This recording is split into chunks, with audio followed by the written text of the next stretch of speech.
Hello, my lovely Twitch chat. It is I, your not so favorite, not so degenerate anime cat girl, and I kind of did a bit of a fucky wucky. Okay, so remember when I said that in order to get the true ending of Zero Escape, you gotta do Tenmyouji and Alice's ending? So, turns out, I was kind of wrong about that. I mean, I'm on the right path, but that's not how you get the true ending. When I was looking at the info, that turned out to be Sigma Male's ending, which is not the true ending. In order to get the true ending, you have to do Phi's ending. And in order to do that, you need to see every other character ending, and we have to get the bad ending for Phi. So, yep, we got a lot of work to do. Okay, we gotta do this from here. And we have to choose ally for Dio, unfortunately. 45 minutes remain until Ambidex game polling closes. Sorry, I went ahead and cracked it open a bit early. Yeah, thanks, Dio. Get fucked. Dio. In one of his hands was a moon key. He twirled it around like a veteran gambler, grinned, and slid it back into his pocket. You don't mind, right? I figured you and Clover would get up here right away. And besides, I thought it'd be best to get this done soon before you lose your nerve. Fuck you! I don't know about you, but I'm really looking forward to the next round. Ugh. I glanced around the warehouse. Alice and Kay were back. As was Phi. And of course, Clover. Where's Tenmyouji and the rest of them? They're in the infirmary. We carried Quark to one of the beds. Tenmyouji and Luna are looking after him. How's he doing? Well, it's hard to say. He seems to be sleeping soundly, but beyond that, there's really no way to know. I swear to God, if he chooses to betray on us, I'm gonna be so pissed. No change then, huh? Right. So what was your room, Sigma? A laboratory. Is that so? Did it look like the kind of place where they'd be researching viruses and DNA and those kinds of things? Yeah, it did. Was there any of that Excelavir? Don't tell those other idiots that you found some Excelavir in here. I hear one word about it, and the next thing you hear will be little bits of glass shattering on the floor. My eyes flicked to Dio for a moment. No, nothing. Beside me, Clover bit her lip. I see. So how'd it go with you? Find anything interesting? Phi only shook her head. With a unison of movement that almost looked choreographed, Alice and Kay shrugged.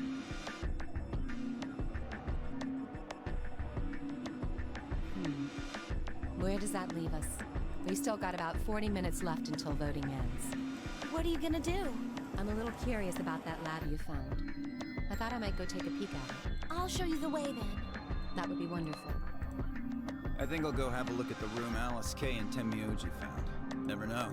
Maybe you missed something. Perhaps there's some Excelavir hidden somewhere in there. Fuck you, Dio. Ugh. What a bastard. Then I I know. shall take you there. What about you two? Where are you going? I think I'll start heading over to the infirmary to see how Quark's doing. Then I will too. Glad that's settled. She nodded to Clover and they disappeared through the magenta door. Dio and Kay followed a few footsteps behind.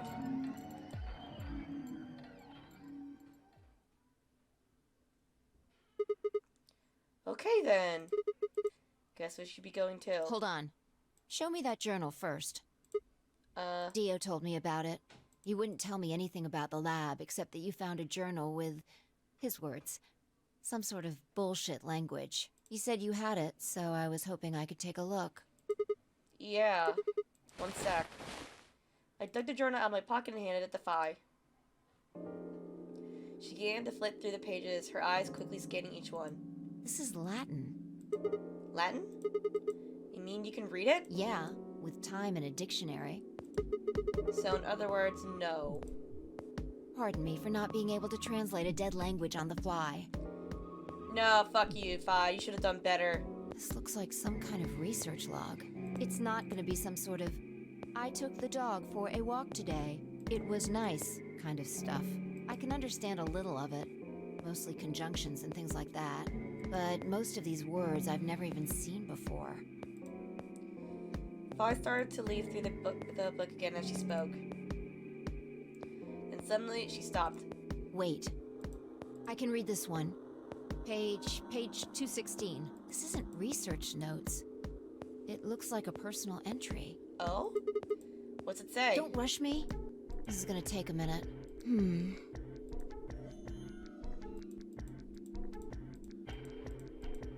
Interesting. All right, I think I got it. It looks like they're talking about Radical 6. Oh shit. What? Why are they talking about that? Not sure. Let me read it to you. Keep in mind I'm paraphrasing. When the body is infected with Radical 6, the processing speed of the brain is reduced. If we assume the brain correctly operates on a 1-1 basis with regards to time, Radical 6 reduces it to 1 square root of 1 of 6, or approximately 10.408. This means that for each second that passes outside, patient that only 0.408 seconds have passed inside. Therefore, when 1 second has passed inside, approximately 2.45 seconds or square root of 6 seconds have passed outside. In other words, when 10 seconds pass in the real world, a patient infected with Radical 6 would feel as if only 4 seconds have passed. This is why the virus has been termed Radical 6.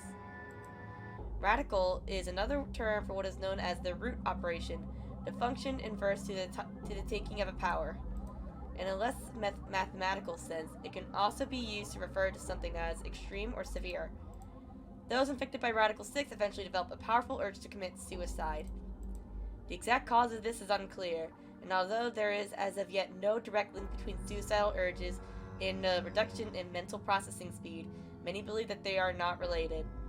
Okay, so maybe this journal is the key for Tenmyouji's ending. I swear to God, after we get through Quark's ending, we don't get Tenmyouji's ending. I'm gonna be so fucking pissed if this doesn't work. Those infected with Radical 6 perceive the world to be moving at a fever pitch, as if it were a video cassette being fast-forwarded. For instance, although the patient feels that only 10 seconds have passed, in fact, 2.45 seconds have passed. Given this increased speed of input, maintaining the ability to observe and reason would become a Herculean task.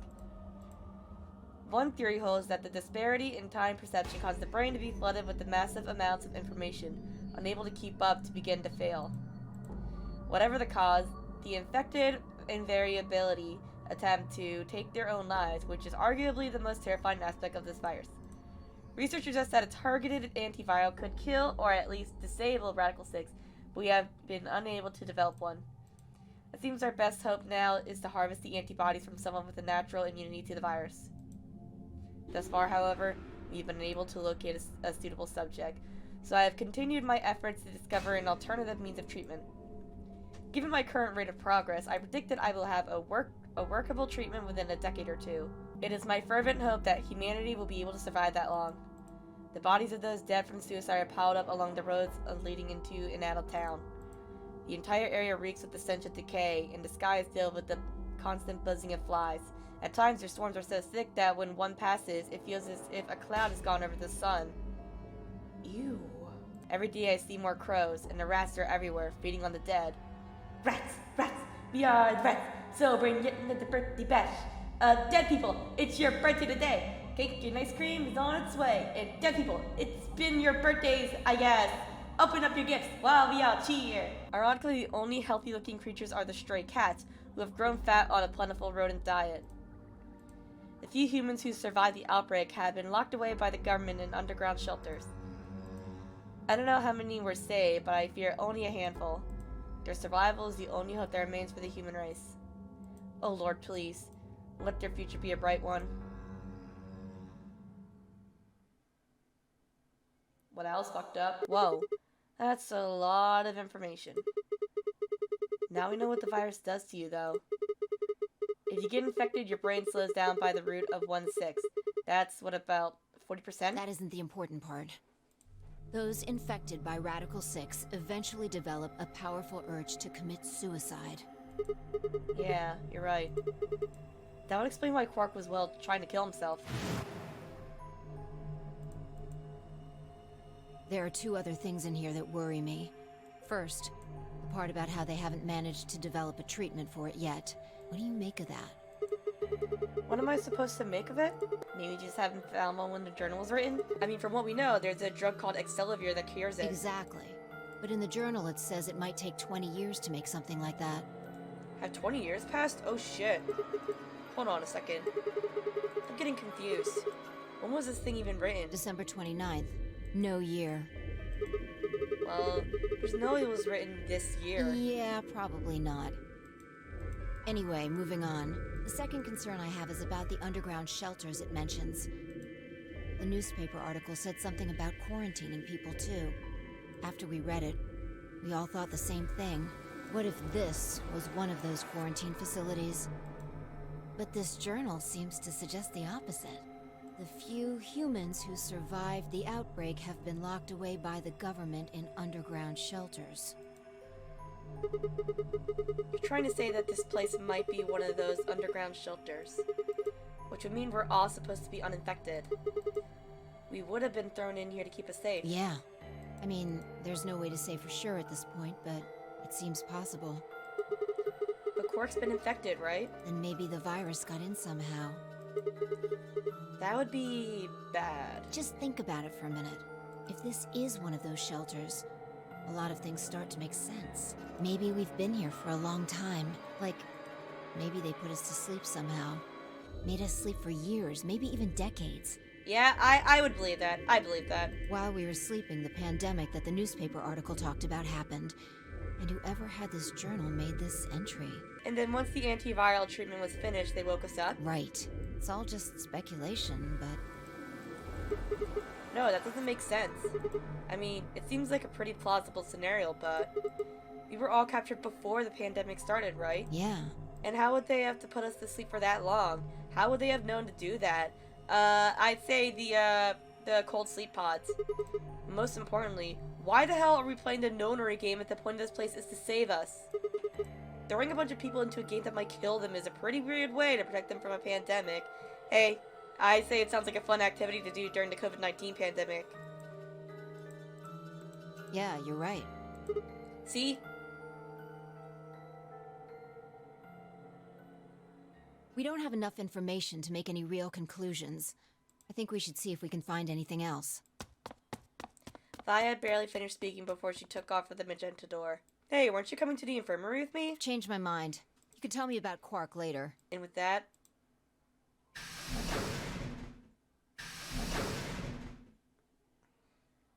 she was gone. Man! I let out a long, tired sigh and started off toward the infirmary. How's he doing? He seems to be stable, as far as I can tell. Still sleeping. I see. Mind if I have a look? Please, go ahead.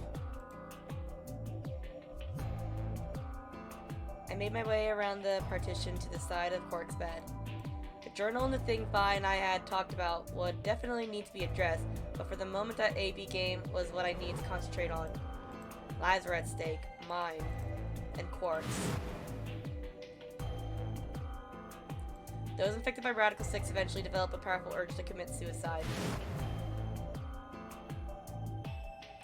If the journal was telling the truth, then as soon as the anesthetic wore off, Quark would go insane again. What if we weren't able to restrain him a second time? What if he managed to kill himself before we got to him? Perhaps he'd just get out of the infirmary and go hide somewhere. On the other hand, it wasn't like we could keep anesthetizing him forever. I can't fucking read! There's only one way to save Quark, and that was with Excelivir. Unfortunately, you had stolen it.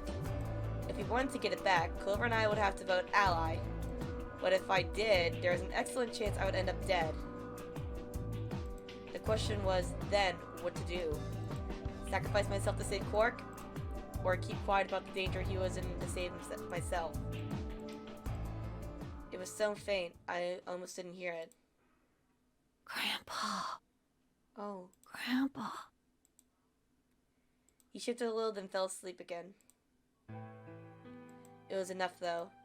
What on earth have I been thinking? How could I have been considered letting a child die in my place? Suddenly, my cheeks felt hot with embarrassment and disgust. that considered letting Quark die even for a minute was pathetic. There's only one choice. There had only ever been one choice. No way was I going to leave Quark to die. My hands tightened into the fist as I looked down at him. Any uncertainty I'd felt before was gone. I knew what I had to do. 10 minutes remain until Ambidex game polling closes. We gotta vote ally. All players, please enter your votes. If no vote is recorded before the deadline has passed, any non-voting parties will automatically ally. Looks like it's almost time. You two should head back. What about you? Not going. I'm worried about Quark. But you're a solo. If you don't vote... I'll automatically ally. I know. I heard the voice on the intercom just like you. What are you going to do if Kay and Alice vote betray? Nothing, I suppose. Just means I lost that round. I'd just be voting ally anyway. You know who my opponents are, right? Alice only has one BP left. If I pick betray and they chose ally, I'd kill her. I'm not so desperate to escape that I'm gonna kill someone for it. And even if I was, I can't leave Quark behind. You see? Doesn't matter if I go into the AB room or not. My vote's the same either way. Tenmyouji's mind was made up. Trying to persuade him to leave would have been pointless. Alright. Take care of Quark. Of course. You worry about yourself. Let's go. Okay. Luna and I headed out of the infirmary, leaving Tenmyouji and Quark behind. When we got to the warehouse, we found everyone else waiting for us.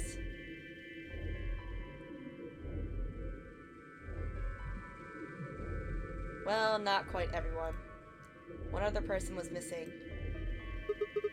Hey, where's Dio? Take a look at the doors. They're all closed. When we came in here before, the one on the far right was open. And that would mean... That he went in, I guess. Exactly. That bastard! He'd probably been worried he might try and take the elevator from him by force and he hid himself in the AB room. What a coward. I made up my mind to choose ally no matter what, but a part of me still had considered trying to jump Dio if he dropped his guard. Now he'd made sure I wouldn't get the chance to try. Where's Tenmyouji? Oh, Luna explained Tenmyouji's choice. I see. Well, I guess that means I don't have to worry about him picking betray. right. What will you guys be choosing then? Ally, of course. Because my BP is 6, I assume. Yes. As long as Tenmyouji votes ally, I can't choose betray. If I do, Kay's BP will go up to 9. But what if he forces you? Ha ha ha. You needn't worry. I would never do something so crass. Yeah, Kay's an actual gentleman, unlike Dio! Really? Of course. Then you don't need to go in there. Excuse me? Alice can vote by herself. Then we don't have anything to worry about, right? Well, Kay, you're making yourself look sus right now. I apologize, but I'm afraid I can't agree to that. Why not? I just can't. Shall we go, Alice? Hey, hold on a minute there. Kay continued briskly toward the AB room as if he simply hadn't heard Phi. Alice scrambled to follow him, perhaps concerned that he would lock her out. Only seconds later, they disappeared into the third room farther left. I hope Alice is going to be okay. Well, there's nothing we can do now. If Kay told the truth, she'll be fine.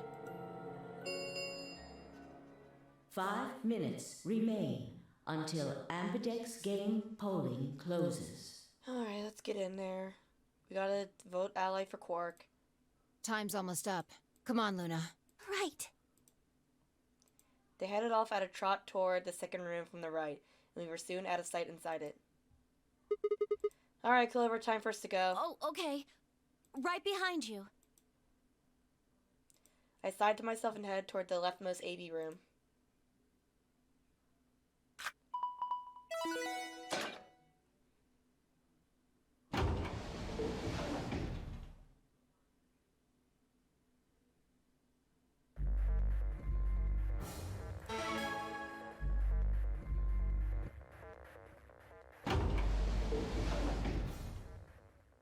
what are you gonna do? I don't really have a choice, do I? There's only one thing I can do. I'm going to choose Ally. You can't! What do you mean I can't? You'll die! Yeah, well, small price to pay for a child to live. Well, you never know. Just because Dio told us to Ally doesn't necessarily mean he's going to pick Betray. Do you really think a jerk like that is going to choose Ally if he doesn't have to?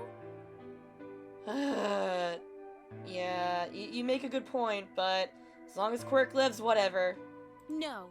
No way! He's got 6 BP right now. If he picks Betray, then he'll have 9 points! Well, what about you? Huh? You've got 6 BP too, right? If Dio chooses Ally, we choose Betray, then you'd have 9 BP. What? No, that's not... I didn't even realize that until you brought it up. I'm just trying to tell you that Dio is going to pick Betray. That's who he is. Sorry, Clover, but we can't listen to you again. We have to choose Ally. And I'm trying to tell you that I've made up my mind. That's who I am. The only choice is Ally. It's the only chance we have to get that medicine back. That's why Dio called you an IG. What makes you think he's going to give us the Excelavir, even if you do what he says? Maybe he won't, but I can guarantee that he'll destroy it if I pick Betray. That's who he is. Fine. If you aren't gonna listen to me, then I guess I don't have a choice. Huh? I'll be pushing that button. No, you won't! Huh? Before I realized what was going on, Clover ducked past me and ran towards the voting machine. No! Stop it! I snatched her by the arm and hauled backward with all my strength. Clover, no! Ow! I'm sorry, Clover. We have to. Sorry. Guess that was a little too hard, huh? Hey! What do you think you're doing? You can't just throw a girl around like that. What do you mean by that? Well, you're the one who tried to trick me. But you're gonna die! Dio's going to kill you! You can't do this! I don't want you to die. 10 seconds remain until Ambidex game polling closes. Sorry, Clover. Thanks. It means a lot to hear you say that, Clover. I gave her my best reassuring nod and turned to face the polling machine. 3, 2, 1.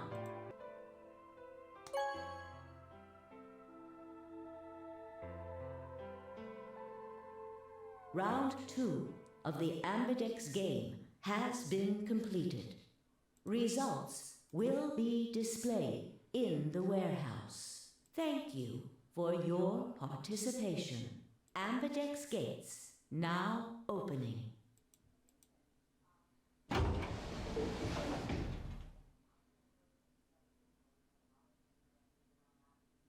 Clover and I stepped out of the AV room. For several long minutes, we just stared at one another. Words weren't necessary. Everything she would have tried to tell me, I could already see in her eyes. Let's go. I turned and headed toward the results screen. Alright, guys, let's see. Sigma male. I heard her behind me, her voice barely louder than a whisper. The choice was already made. I stood up and kept walking.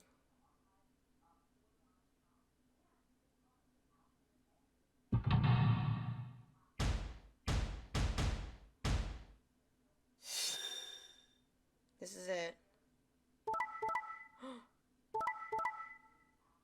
No! I'm gonna die! No! Oh no! That bastard! I knew he was gonna fuck us! Results from round 2 of the Ambidex game will now be displayed. Please check your bracelet to see your updated bracelet points. Can I get some F's in the chat for myself?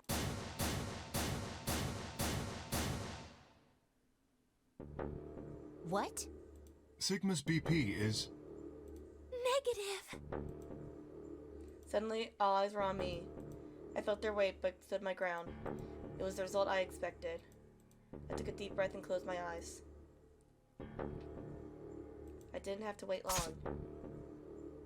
There was a sharp, quick pain in my wrist, barely even noticeable. I couldn't feel anything flowing into my veins, but I knew it was there. First would be the anesthetic, Sopril. I blinked and my vision started to blur. When I tried to think, it felt like my mind had been stuffed with cotton.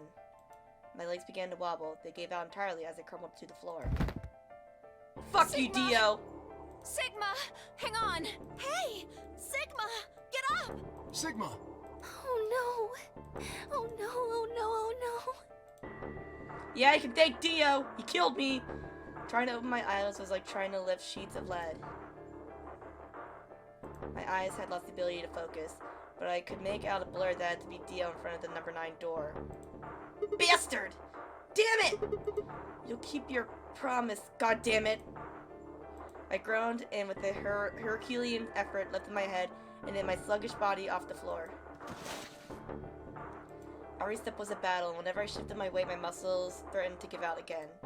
But somehow I forced myself ahead, a single thought burning in my mind. I would reach Dio. Then at least the smudge of color faded into a recognizable person. I threw out my hand in front of him. Give it back. Give me the medicine. Give it back. Don't act like it's yours. Give it to Quark! Are we supposed to share everything we find here? I don't care. Just hand me the medicine. What are you talking about? We found the Excellivier in the laboratory. And Dio stole it. What? You mean he has it? Right now? Yeah. So? I kept my promise. Now I wasn't a fool. I knew the kind of person Dio was. There's a chance he wouldn't give us back the Excellivier. If he didn't, then I'd die with my hands around his throat. I gathered as much of my mind as I could and got ready to attack. Fine. Not quite what I've been expecting. Here. With a shrug, he pulled the vial out of his pocket and tossed it towards me. I caught it and pulled a tiny glass bottle to my chest where I might drop it. The label said unmistakably Excellivier. It was the real thing. Clover, take it. I held it out toward her. Right. Of course. She quickly tucked it into her pocket. Good. Now at least Quark will be alright. With that, the last of my strength left me and I dropped to my knees. Sigma! Are you okay? No, bitch! I'm dying! Sigma! Sigma! I guess this is it. First, is this over real? Let's put you to sleep. 9 minutes later, the tubocurarine is injected, numbing your respiratory muscles. I guess you could say it'll really take your breath away. 9 minutes. Once the Sopril was injected, I had 9 minutes until the muscle relaxed and followed it. About 4 minutes had already passed, which left me with 5, give or take a little. In 5 minutes, I would be dead. What could I do in 5 minutes? How could I save myself? Heh. I gave a raspy, quiet laugh. Even with Diff staring me in the face, I seemed to be determined to struggle right up until the very end. Okay, Sigma. You can do this. Clinging desperately to what little consciousness I had left, I racked my brain for any possible solutions. How could I save myself? How? There had to be something. This is gonna lead to be continued, isn't it? Every problem, no matter how difficult, has a solution. There's always another option. Hopelessness is a state of mind. I just had to think. Think. If there was a way out, I'd find it. I wasn't ready to give up on life yet. There had to be an answer.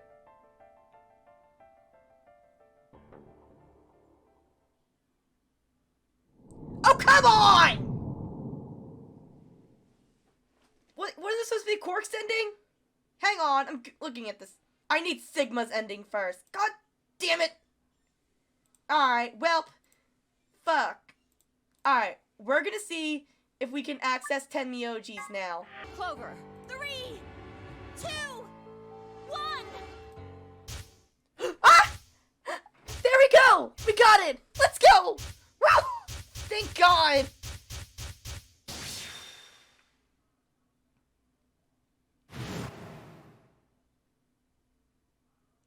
Those infected by Radical 6 eventually develop a powerful urge to commit suicide.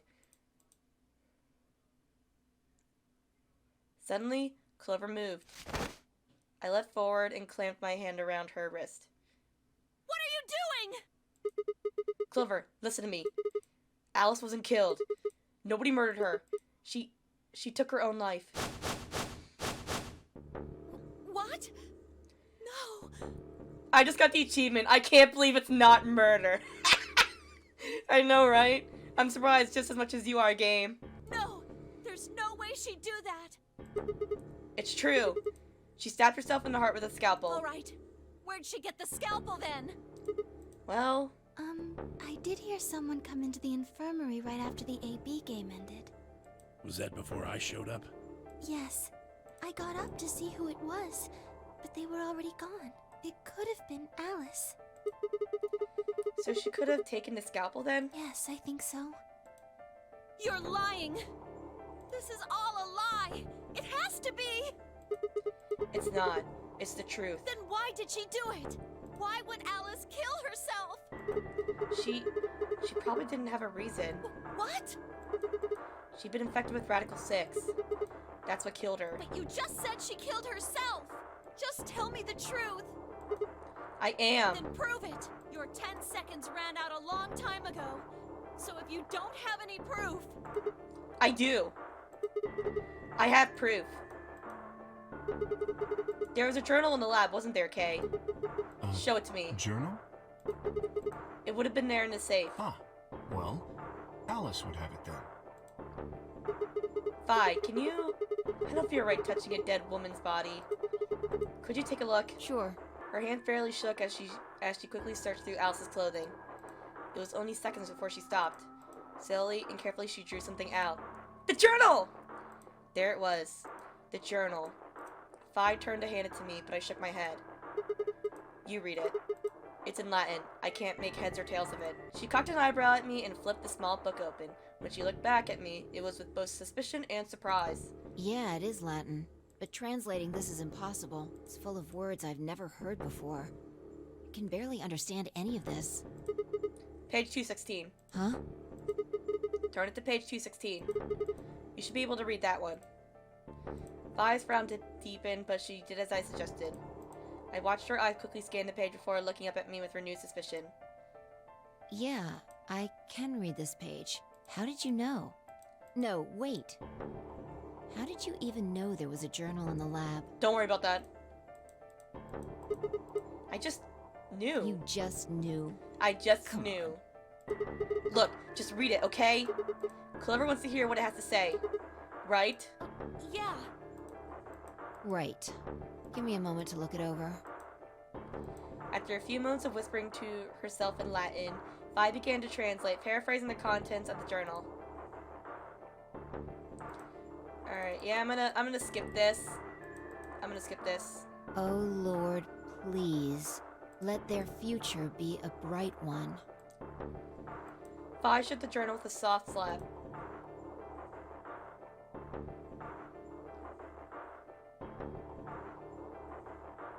A sickly silence drifted through the room.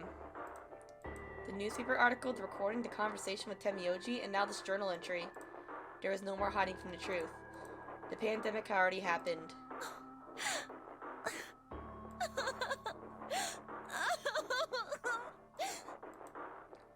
Aw, baby. All of Clover's rage suddenly dissipated, and she collapsed on the floor, tears pouring down her face. None of us had the heart to say anything, and for several long moments the only sound in the room was Clover's sobs.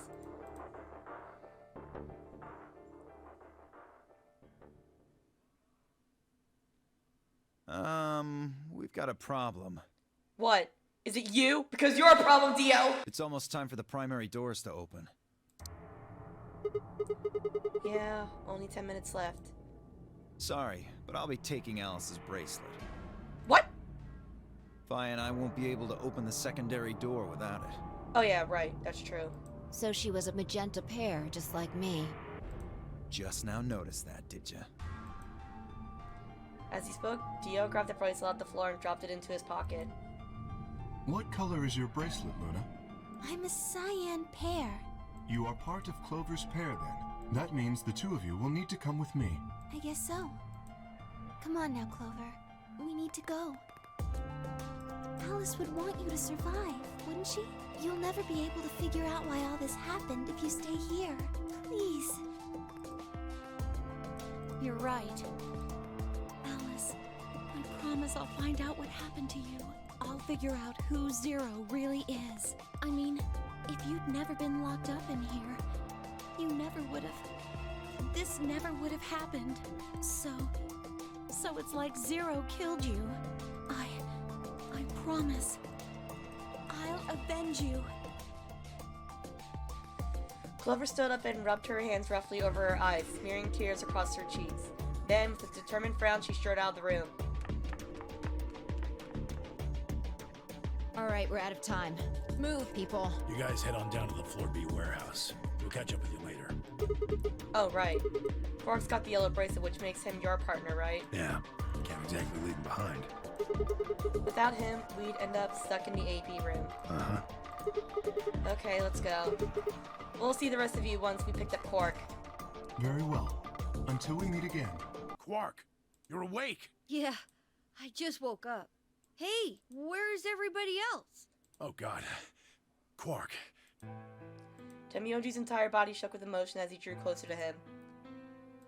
He cautiously laid a trembling hand on the boy's shoulder, almost as if he were afraid Quark would disappear in a puff of smoke the moment he was touched. When Quark proved to indeed be corporeal, that's a weird word, Tenmyouji let out a cry and threw his arms around him. What's wrong? Oh, Tenmyouji. Are you okay, Grandpa? That's nothing. Nothing's wrong. I'm fine. Oh, Tenmyouji's best grandpa. But Quark gave him a puzzled look. Tenmyouji didn't even notice. His face was a mixture of happiness and relief, and I could see tears twinkling from the wrinkled corners of his eyes. All traces of his usual gruff stoicism had vanished. I didn't want to interrupt such a happy reunion, but we were running out of time. Still, Tenmyouji deserved a few minutes. I left him alone. At last, Tenmyouji seemed to recover and shifted from an embrace to a protective arm around the shoulder. So, how are you feeling? Feeling? Well, okay, I guess. Was I sick or something? Something like that. No. You're not sick. If you feel fine, then you're fine. Huh? I'm sorry. I should never have gotten you involved in all this. What are you apologizing for? Sorry. You're doing it again. Are you sure you're okay? We've been through a lot, dude. So, where's everybody else? Mr. Sigma's here, but he's just been standing there looking kind of silly. Says the one with the weird hat. Fuck you, kid. I gave him a nervous smile and explained about the white doors. I got the feeling Tenmyouji didn't want Quark to know about Radical 6, so I avoided any mention of it. Alice's death was something I also left for later. Okay, that makes sense. That means I'm on a team with you guys, right? Yep. Right. So, these white doors, when are they gonna open? Well, we've got about 4 minutes until the primary doors open. Oh, that's not good. We need to hurry. Come on. How do we get to the Floor B warehouse? Okay, we're going. Follow me. Chromatic doors have opened. 5 minutes remain until chromatic doors close. You're late. Yeah, well, shut up. Where the hell have you been? Quark? You're awake.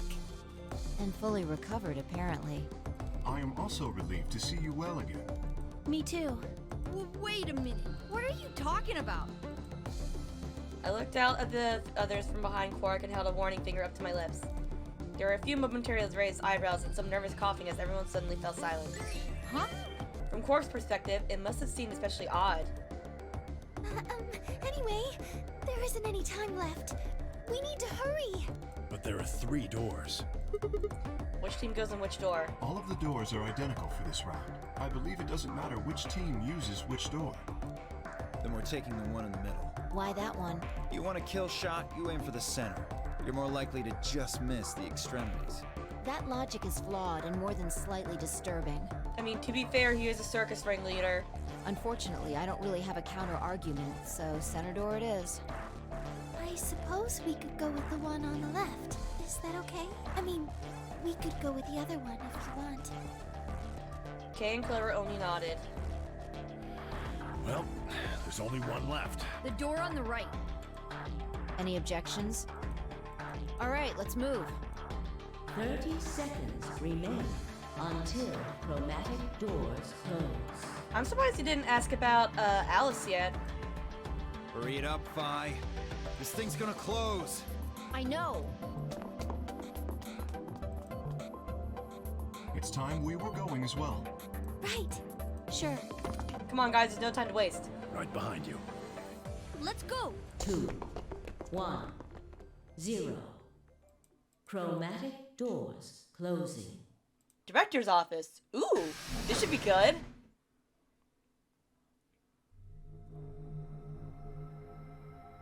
Huh. Now this is odd. What's this place? Probably the office of whoever it is that's running this place. It said director's office on the door. So this might be Zero Senior's office. Maybe. Or maybe not. Well, which is it? Why the hell would I know? We should look around. If this really is Zero Senior's room, there might be some clues. Yeah, you got a point. Let's get started then. Alright, boys, let's seek a way out. Let's go. Well, well, what do we have here? I haven't seen a computer this old in a while. There's something on the screen. Is that a lion eating a hamburger? I really don't think so. I think the lion's got 2 heads. Looks like a monster from Greek myth or something. Looks like it's asking for an ID and password underneath the lion. Huh. Keyboard doesn't seem to be working now. I guess we can't enter anything then. What's this? What's this? I checked it out earlier, but I think it's just a business card holder. A business card holder? Yeah, it's a file where you put business cards. They've got all these weird shapes on the back. I think maybe if you line them up in a particular way, then you'll get some sort of hint. Place the business cards in the correct order. By clicking one business card and then another, you can swap the positions. I guess we can give it a shot. Oh, I see. I guess I'll come back to that later. I don't get it. Maybe you don't have enough information. Yeah, I don't. What's this? Ah, it's not opening. Is it locked? Yeah, looks like it. I don't see anything that looks like a keyhole, though. There's this diamond-shaped hole in the middle, though. Do you think we're supposed to stick something in there? Perhaps. Alright, what else do we have? What's this? Oh, no, wait, I can't look at that. Balloon! A balloon. You want a cork? I don't need a balloon. I'm not a kid. Yes you are. You are literally a child. Really? How old are you? I'm 20. Yeah, I call bullcrap on that. What? No way. Gotcha. Haha. Yeah, I'm not that dumb kid. What's this? Haha, now this is brandy. Thea Pradine's 200-year-old reserve. You can tell just by looking at it. I can smell it. That's some nose you got there. Here, just let me have a taste. I don't think so. How can you be so cruel? Expensive brandy. What's this? There's a screen built into this credenza. There's something on it. Starting up. Please wait. What is it starting? Beats me. Well, my money says that just means it won't do squat if you mess with it right now. How about you go have a look at something else? Alright. What's this? A plate?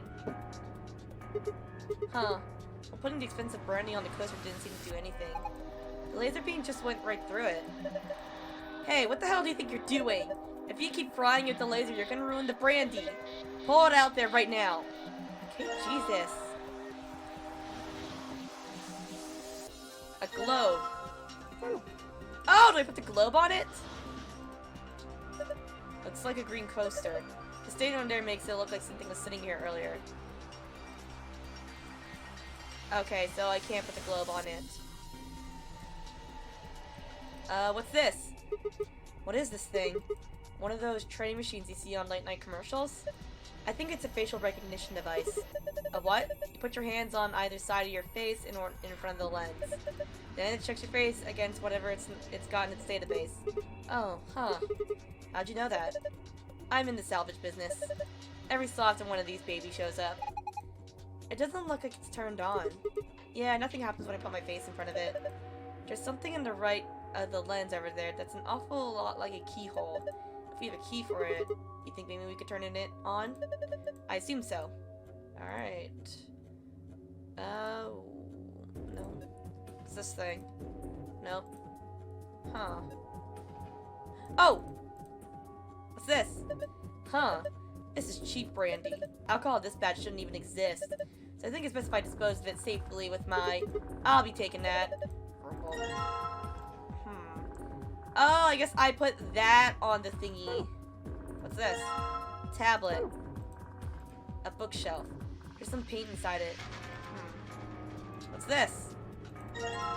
Historical adventure saga. Literary analysis. Philosophy books. What's this? Man, this safe is really big.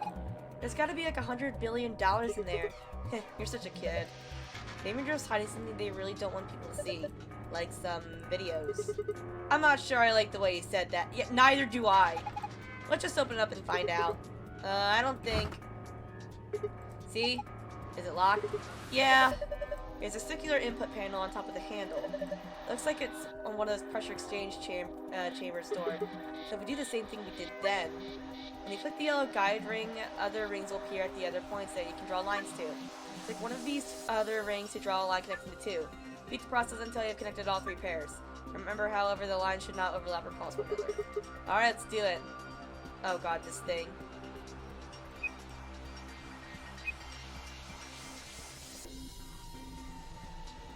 I don't know the thing, so... How do I know which colors connect?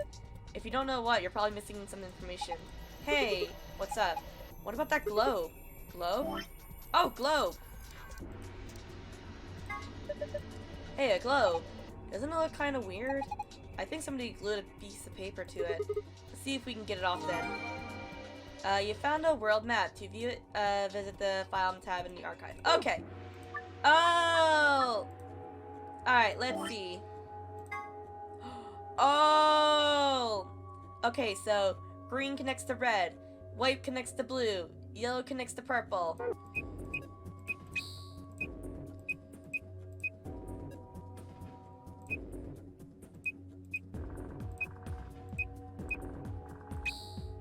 Okay, I got it. I got it. I'm so smart, guys. I'm so smart.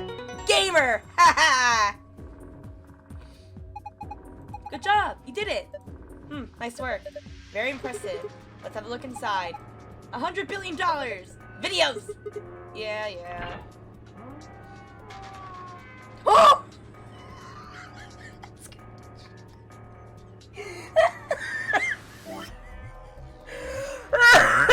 Scared the shit out of me, not gonna lie.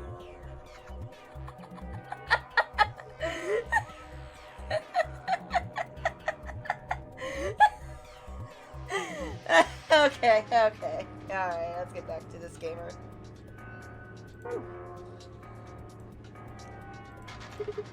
Sorry, guys. Looks like all we've got is a binder and a deer.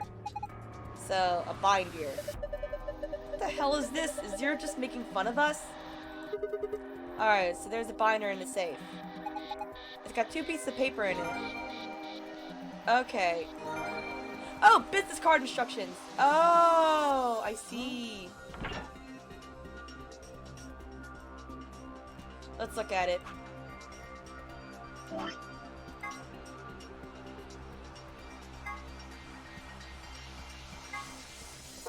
Oh, okay.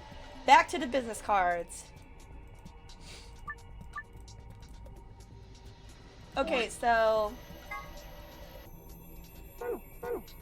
Bob goes here. Chris and John go here.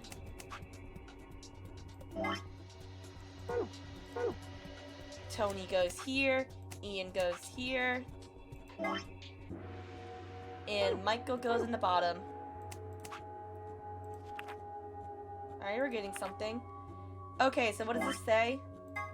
Carol likes being on the left. Okay, so I'm gonna put Carol here. Anne prefers to be near Bob. Okay, so I'm gonna put Anne here. Alright, let's see. Ellen would like to be above Anne. Okay, so I guess I put Anne here and I put Ellen here. I think we're getting something. Let's see. Sophie likes to be on the very right. So I guess I put her here. Kate likes to be next to Michael. Okay, I think it says book, right? Oh shit, I solved it! Lamal. I think this is right. Then let's look at the other side. Maybe the shapes look like something now. Okay, so... Okay, let's have a look at the business cards. Book 334. It says book 334. What does it mean? Well, a book is a bunch of pieces of paper that are bound together with. I know what a book is. Do I enter it in here? No computer. The computer doesn't seem to work, so we can't really do anything with it. Might as well leave it alone for now. Oh!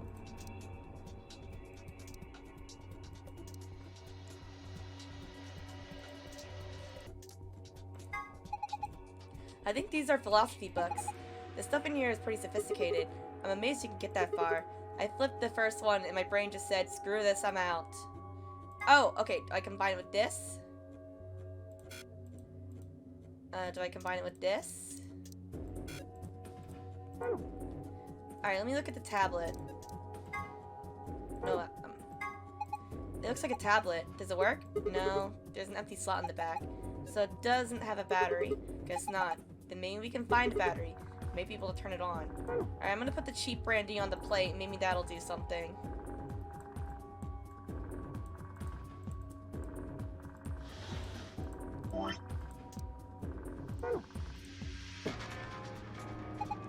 Look! The laser beam's bending all around the bottle! A diamond! Yeah, it made a parallelogram. The laser beam is making a parallelogram in the bottle. Okay. What does that do? Oh, is that... What's that? Oh, what's this? It's a short sphere. A suit of armor. Well, it's not really a full suit of armor, is it? I mean, it's missing the helmet. So, what will we call it? I'm not sure. Okay, well, I'm just gonna go ahead and call it a suit of armor, okay? Suit yourself. Clever, clever. Anyway, it's got some red paint on the neck and shoulder area. Are you sure it's paint? It could be blood. Hey! Don't say stuff like that! Being in a room with a headless suit of armor is creepy enough. Okay, what's that? Slingshot. What's this? No, no, no, no, no, no. I'm guessing put the, I'm putting the expensive brandy on here. I tried putting the good brandy in the coaster, but... Huh. Nothing. Bookshelf, there's already some paint inside it.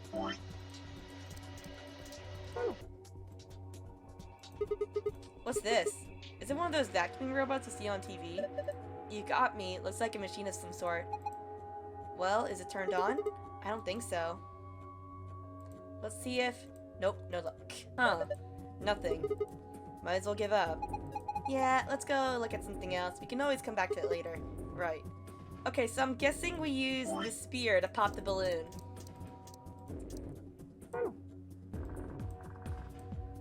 There's a balloon in the middle of the room. Do I pop it?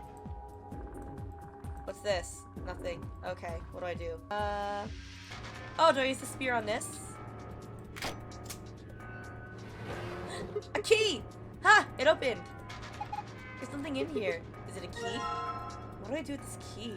The deer's looking at me, Grandpa. Look it up, it's just a fake. Oh! I get it!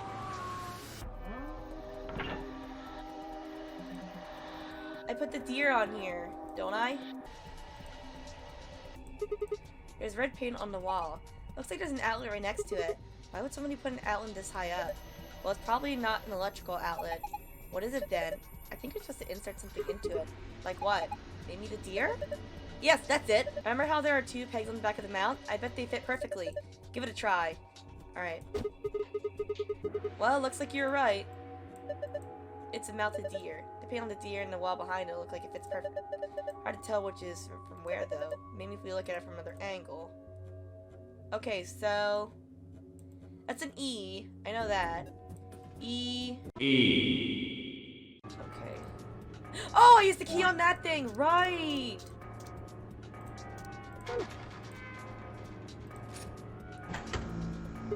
Whoa! The light on the top turned on. Looks like you need to turn it on. Alright, it's on. Now what? Well, why don't we give it a face to look at? One of ours? Yeah. Damn, none of our faces work. Face not recognized. Gender mismatch. What does it mean by gender mismatch? Maybe it's saying that it needs a girl? But there's only 3 of us, and none of us are women. Well, maybe if we dress Quark up like a girl. No! No way! Why don't you dress up then? No. Just thinking about that is making me want to puke. Besides, do you see a wig or makeup or anything around here? How would any of us dress up like a woman anyway? Dude, you totally want to do it. No, I don't! Hey, wait a minute. Maybe. What is it? Did you have an idea? Well, it can't hurt to try. Yeah, definitely worth a shot. How long has he had that in his pocket? Looks like a piece of paper. No, it's a picture. Oh yeah, I remember him looking at that in the infirmary. I guess it's worth a shot. A picture? What is it, his wife or something? Ooh! Secret entrance! Whoa! Oh my gosh, it's like we're in the village of the secret lair! Huh? Didn't think that would happen. I guess the recognition worked. Yeah. So, who's this girl? Hey, stop! Akane! Wait a minute. Wait! Chotomate! Chotomate! Hang on! Is Tenmyouji Junpei? Oh my god. Tenmyouji is Junpei, isn't he? Wait, how would that explain Clover? I mean, I guess Clover is like cryologically frozen for like time. Oh my god, is Junpei Tenmyouji? If he is, that would make so much sense. Oh, did him and June actually get married? And then they had Quark? But wait, he didn't find June though, so I guess he found someone else, and then they had a kid, and then that kid had Quark. She's just a girl. Is she your granddaughter? No. Well, who is she then? Damn it, fine. You've already seen her after all. Her name is Akane Kurashiki. I've been looking for her for a long time. Why? Because she's his first love. No! You've got it wrong. Well, you carry that picture everywhere. I don't think I've ever seen you leave it somewhere. And when you don't think anybody's watching, you talk to it. I've seen you do it. Huh. Didn't mark you for a hopeless romantic, Tenmyouji. Look, it's not about love. I'm not a goddamn romantic. I mean, clearly you're not, because your dick is still dry. Okay. You don't want to talk about her, I get it. Alright, well, I guess it's confirmed. Junpei is Tenmyouji. Look! Oh hey, there's the helmet of the suit of armor. Okay, I'm guessing we put that on the suit of armor. Yes! That suits him! Okay, so... how... You must be feeling pretty tired, Tenmyouji. All the excitement can't be easy for someone of your age. Why don't you sit down for a bit? I'm not so old, I need the likes of you worrying about me. Is that so? Well, I think I'll just have a seat then. Oh! I see! Oh, the balloon's blocking it. There's a lever next to the chair. Why don't you pull it? That's what's going to happen. Come on, is it really that hard to figure out? Think it's going to go back into the wall? pull the goddamn thing and find out. Alright. Guess I should start by sitting in the chair. Then I pull the lever. Here I go! Whee! Help! It says help! Looks like there's something on the table. Is that a battery? Alright, we combine it with the tablet. I don't need to be looking at this right now. I can't take care of it when I'm back in the other room. Okay. Is there anything else in here or no? Nope. Looks like you got the tablet turned on. Look! Something showed up on the screen. Enter 4-digit password and then press the enter key on the right. It's help, isn't it? Got him! First try, boys! Woo! You did it! Good work, Sigma. Take a look at the screen. Moon, sun, star. Huh? What's this? It looks like the password for the safe. Awesome! Now we can open it. Okay. A safe, just like before. There's got to be a way to open it. Should we just punch in the password? Why don't you try and find out? It's moon, star, sun, right?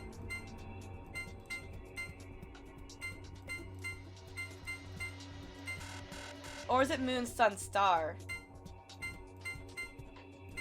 There we go.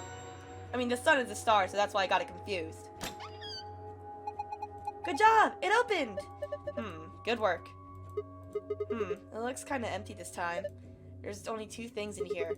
First, we've got the A-B room key cards.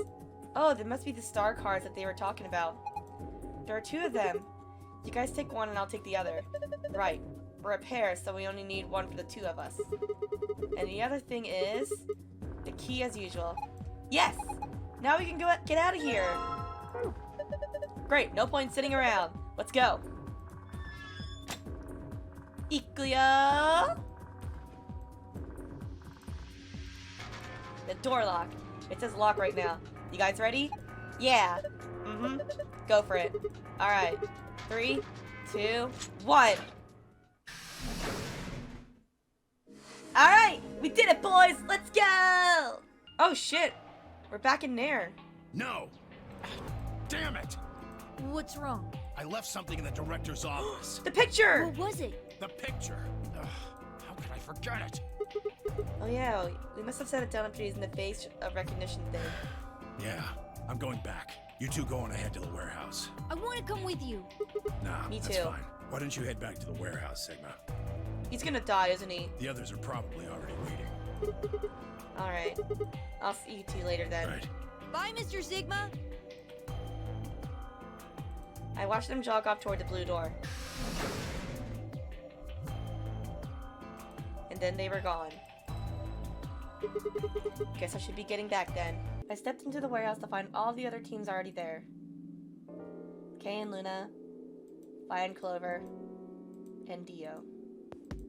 The moment Dio spotted me, he dashed over to the rightmost AV room and slid his card through the reader.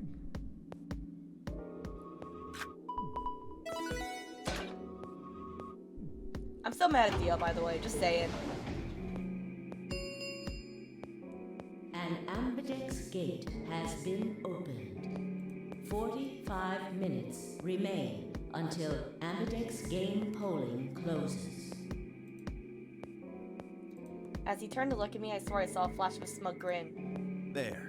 Happy? This time I waited for you to get back before I opened it. You see? I can be considerate. Yeah, you can be considerate as long as you, oh, I don't know, threaten a child's life. But Tenmyouji and Quirk aren't here. Yeah, where are they? I guess they forgot something back in the room we found. They ran back to grab it real quick. And they'll be here in a few minutes. No big deal.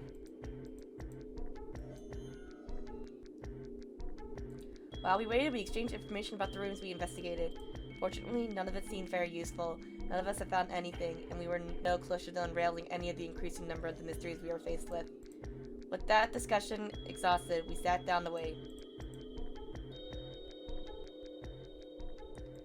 Before long, 20 minutes had passed since Dio opened the door, and Tenmyouji and Quark were nowhere in sight. Don't you think they're taking a little long? Oh no. Yes, I'm getting worried. Oh fucking no. What if something happened to them? I'll go have a look. Then I shall accompany you. Nah, I'll be fine by myself. It's not that far away. Just don't look into the abyss too long, or you might become a monster. Is that a Made in Abyss reference? I highly doubt it, because I think like this game came out way before Made in Abyss. But it sounds like a Made in Abyss reference. I don't think... Okay. Look, I'm just going to the director's office. I'll be right back. No big deal. Right. See you guys later. I gave a quick goodbye wave and stepped out of the warehouse. Huh? That's odd. The balloons popped! There's nobody here. The picture's gone, though. Tenmyouji and Quirk must have been here then. I laid out the floor B map. Huh. They must have taken the door that faces the warehouse. After that, they probably went through the warehouse and out the blue door to the elevator. Yeah, that's a much shorter route. On the other hand, I came through the red door, which is kind of a long way around. Huh. Looks like we managed to miss each other perfectly. Ugh. Well, this was a huge waste of time. Shoot. Might as well head back, I suppose. I packed up the whole map and was headed toward the door when... Huh? There's a light on where there hadn't been a light before. What? Why is that thing on? We messed with it earlier, but nothing seemed to work. I felt a sudden wave of inexplicable, nauseating dread. The light stared at me. I swallowed and edged cautiously toward it. The machine was in arm's reach now. I stretched out my hand out toward it, slowly. Huh? So, you finally made it. Who the fuck are you? No, you're... I am Zero. That's Zero? Who the fuck are you? I was the one who brought you here. You undoubtedly have as many questions for me as there are stars in the sky. As you can see, however, this is only a recording. I will therefore be unable to directly answer any questions. This has to be a paid actor or something like that, because I have no idea who that is. Oh, wait! Or is that Santa? I highly doubt it's Santa, but it's the only, like, lead I got. Ask if you wish, but I cannot respond. Urgh. I considered taking a swing at him, but decided that was spectacularly futile and kept my bald fist at my side. Now, where to begin? There are many things I wish to tell you, but unfortunately, our time is limited. As such, the information I can provide is also limited. I have chosen two things of great importance to tell you. First, I will tell you about termites. Termites? In retrospect, I suppose that's a rather odd thing to say. I imagine you look rather bewildered right now. I do, because I have no idea what the fuck you're talking about, you senile old man. Perfectly understandable. The person who kidnapped you and threatened you with death is lecturing you about insects. I suspect it hardly seems fair. Nonetheless, this is very important. In a way, it will determine your fate. So I ask that you listen carefully. Have you ever seen a termite mound? Yeah, they look big and weird. They are splendid structures. Some might even call them works of art. Termites are natural architects, and their mounds are both structurally sound and make excellent use of space. So, are they following some sort of plan as they build? Are there termite blueprints, detailing which room goes where? No, of course not. Each termite is simply an oblivious cog in a tremendous machine programmed by millions of years of termite DNA. Did he just call us fucking termites? It is doubtful an individual termite has any idea what its contributions are helping to create. But a human does. We can appreciate the elegant forms of their alien cathedrals. We can see the simple beauty of their perfect functionality. We can understand the splendid planning of their structure. In other words, only an intelligence of a higher order can understand the beauty of what the termite builds. Bro, this guy legit sounds like a nature documentary. Now, consider humans. Why are we alive? Why do we love and give birth? Why do we create? From where do our cultures spring? There are many theories, but no one knows the truth. We are oblivious cogs in a tremendous machine programmed by millions of years of human DNA. Huh. Did not expect to have an existential crisis today, but, first time for everything, I suppose. No doubt you see now what this analogy is supposed to illustrate. Yes, I mean to say humans are not different from termites. We trudge through our lives with no greater understanding of our ultimate goal. You might say we don't understand what we're building. Only an intelligence of a higher order than ours can understand what we're doing. Imagine how we might look to such an intelligence. We may be building some structure so perfect and elegant, we can't even perceive it.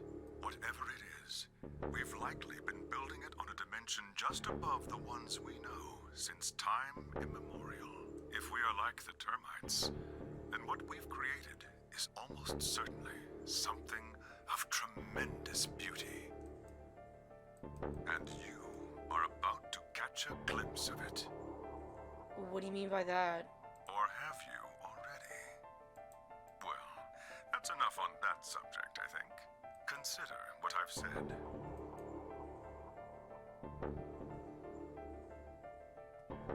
Now, let's move on to the second topic. It is somewhat more immediately meaningful to your life, and, in fact, the lives of several billion other people. I realize this is rather sudden, but I have a password for you. It is the password to disarm the bomb, numbered 1. Oh? Bomb? Are you ready? I will only say this once, so pay close attention.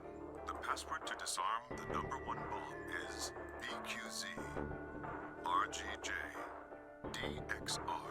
I had no idea what he was talking about. What bomb? What was he saying? There were bombs too? If he guessed at my future confusion, he'd shown no sign of it. That is the last of the information this message was meant to convey. Before I go, however, I have a warning. You cannot tell any of your companions what you heard or saw here. I'm guessing Tenmyouji and Quark went to try and disarm the first bomb, and that's why they're not here. If you do, you will be penalized immediately. Oh shit. I hope we will meet again someday.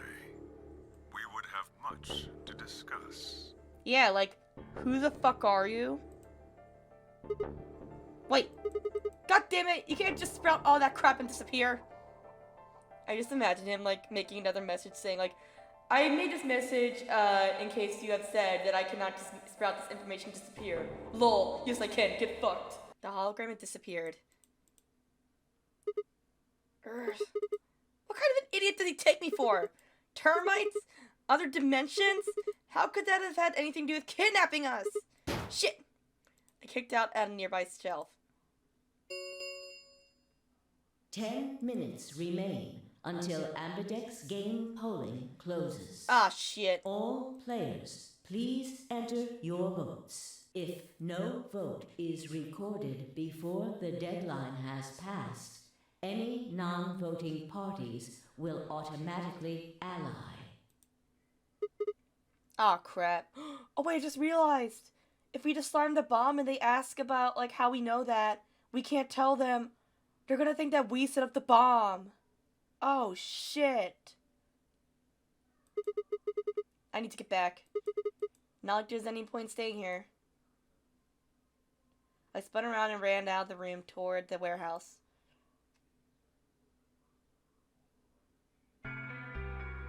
Grandpa, look, Mr. Sigma's back. Okay, there's Quark. Took you long enough.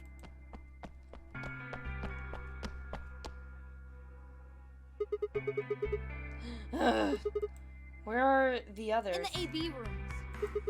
They went in already? Yep. Why didn't you two? Have you been waiting for me? Yeah. Aww, Quark, Tenmyouji, or should I say Junpei?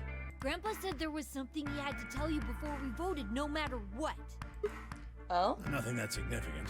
Just wanted to tell you we're going to choose Ally this round. And you had to tell me that no matter what? Seems kind of pointless. I mean, words are cheap. You can promise whatever you want. True, but we've got something to back it up. Just hear me out. Okay, go ahead. Quark and I both have 8 BP. We're already on the home stretch. So what do we need to get to the magic number? Well, we need you to choose ally. If you do that, it doesn't really matter to us what we pick. You get to 9 whether you got 2 or 3 points. Exactly. That being the case, we don't have any reason to betray you. And if we both choose ally, we both gain points. True, but you must have considered that I'll choose betray. That would mean you choose betray to protect yourselves. But that's why we're telling you we won't choose betray. Mm-hmm. Can I trust you? Of course. Alright, tell me one thing. Let's say we do this in both ally. Everybody gets 2 points. That means you and Quark will have enough to leave, which is great for you. But I'll be stuck with a measly 5. How do I know you aren't going to just open the number 9 door and leave us in the lurch? I can guarantee it. How? I can give you my word. I will not open the number 9 door, even if I have enough points to do so. I swear it. Alright, I'll trust you, Tenmyouji. We aren't going to abandon everybody else just so we can escape. I swear too. I promise. Man. So all you've got is a promise, huh? When I make a promise, I keep it. I mean, you are Junpei, so I guess I can trust you. Trust me. I trust you, Tenmyouji. Please! You've gotta trust us! Also, I guess this means that Junpei's last name is Tenmyouji. Junpei Tenmyouji. Tenmyouji Junpei. Huh. Kinda fits. Alright, fine. I'll trust you. 2 minutes remain until Ambidex game polling closes. We're counting on you, Sigma. You gotta choose ally! You promised! I promise. We're choosing ally. With that, they turned and ran to the AV room second from the right.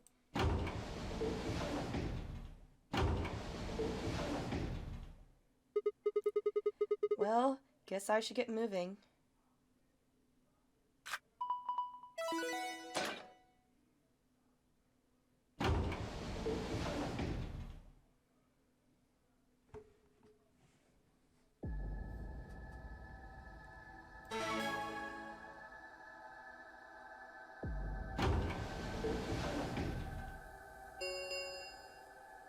One minute remains until Ambidex game polling closes.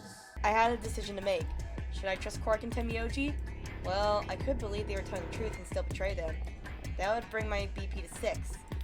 I'd be that much closer to 9. And choosing betray would guarantee that they wouldn't try and escape without the rest of us. Betrayal seemed like the safe bet, but... Please! You've gotta trust us!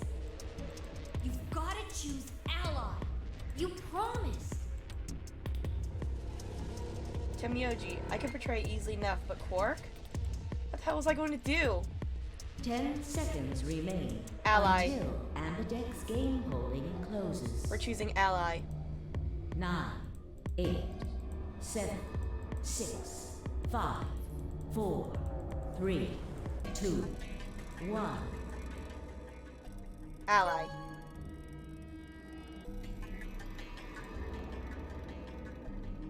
Round 3 of the Ambidex game has been completed. Results will be displayed in the warehouse. Thank you for your participation. Ambidex gates now opening.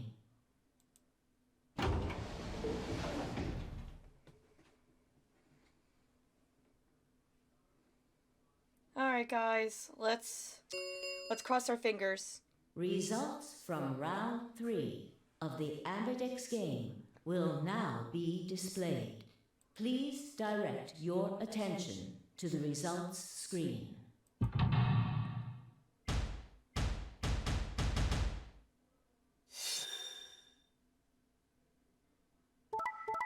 Ooh. Oh. Oh, you motherfuckers! How dare you! I trusted you! What the frick, Tenmyouji and Quark? This is what I get for having a heart. Yeah, this is what I get. Points have been assigned or subtracted accordingly. This is bullcrap! Please check your bracelet to see your updated bracelet points.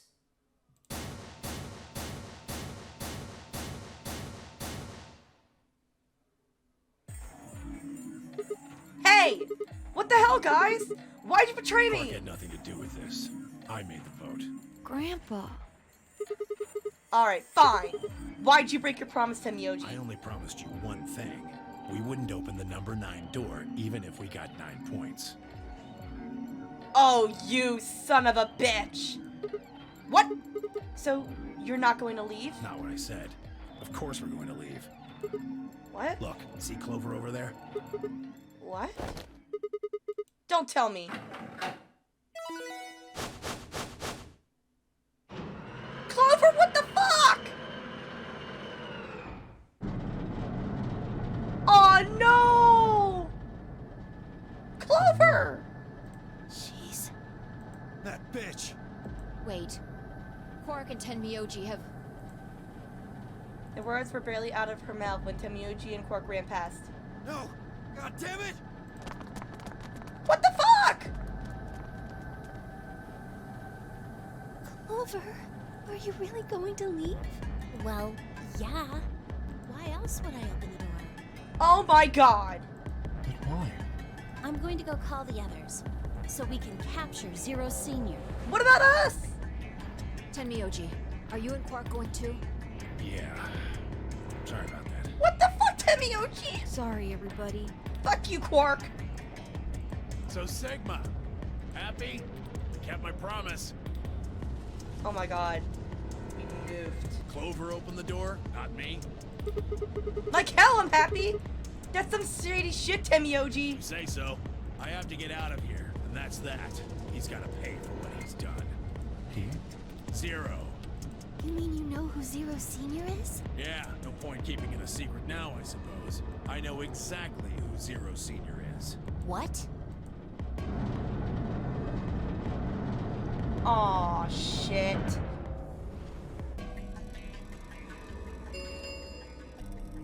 The number 9 door has been opened.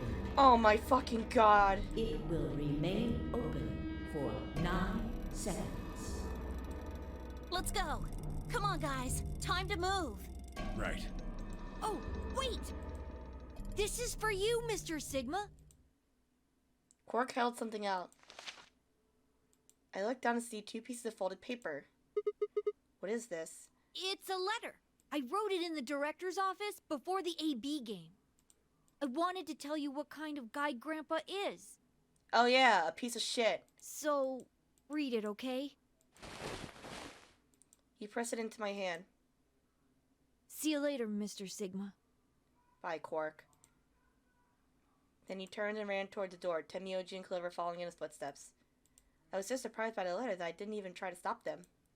Before I could think of anything to say. See you. Get fucked, Tenmyouji. Goodbye. Get fucked, Clover.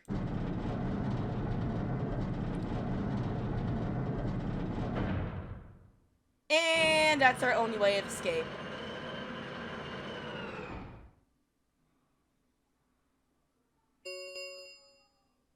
The number 9 door has closed. Yeah, we can see that, announcer. This ends the nonary game. Well, we're fucked. Thank you for your participation. As the game is over, all doors other than the number 9 door have been unlocked. Escape is not possible. Please enjoy your stay.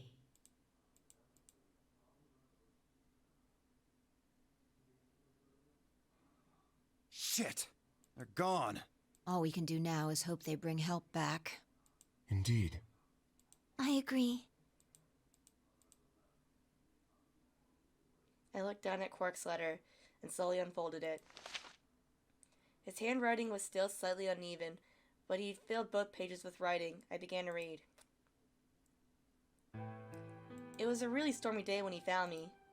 He said the rain was coming down so hard it almost hurt, but somehow he managed to hear a baby crying. Oh! So I guess Quark isn't actually Tenmyouji's. He's adopted. I see. Okay. I guess I must have been crying pretty loud. He took me home and did his best to raise me, but he'd never been married or had a kid before, so I think it was really hard for him.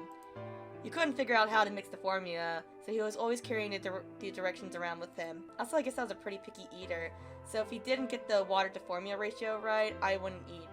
I guess I was kind of a pain, huh? But he didn't give up, and now here I am. When he found me, I was really, really small, and he was really worried that I might not make it.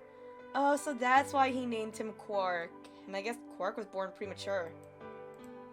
That's why he named me Quark. A quark is a really, really small thing, and I was really, really small too. Yeah, see, exactly. Grandpa didn't need to worry, though, because it turned out that I was pretty tough.